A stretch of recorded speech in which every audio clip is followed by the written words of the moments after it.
Guanapeso, au large des côtes péruviennes. Quelques 500 000 oiseaux marins y cohabitent avec, en pleine période de ramassage du guano, 300 saisonniers. Au XIXe siècle, les amas de fientes du cormoran de Bougainville ou du fou varié ont fait la richesse du pays. Avec l'arrivée des engrais industriels et la baisse du nombre d'oiseaux, le guano a été délaissé.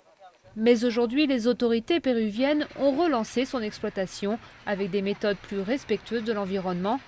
1 million d'agriculteurs l'utilisent pour fertiliser leur culture bio dans le pays. C'est de l'engrais naturel biologique et ici c'est le seul endroit au monde où on l'exploite de cette manière pour le commerce.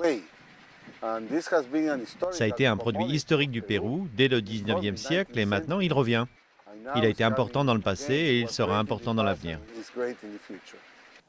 Les méthodes de récolte ont peu changé. Le ramassage se fait à la main. Les machines pourraient faire fuir les oiseaux. De l'aube au coucher du soleil, des hommes creusent tandis que d'autres remplissent des sacs. Des gestes répétés par plusieurs générations de fermiers des Andes. Chacun transporte jusqu'à une centaine de sacs de 50 kg par jour.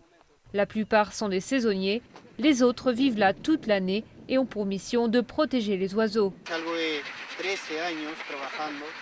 Ça fait 13 ans que je suis garde sur cette île. On se relaie pour garder aussi les 20 autres îles de la région.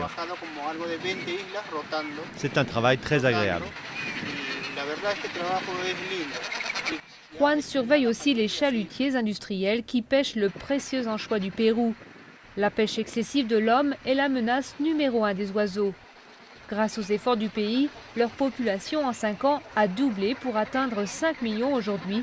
Lors du boom du guano au 19e siècle, ils étaient 60 millions.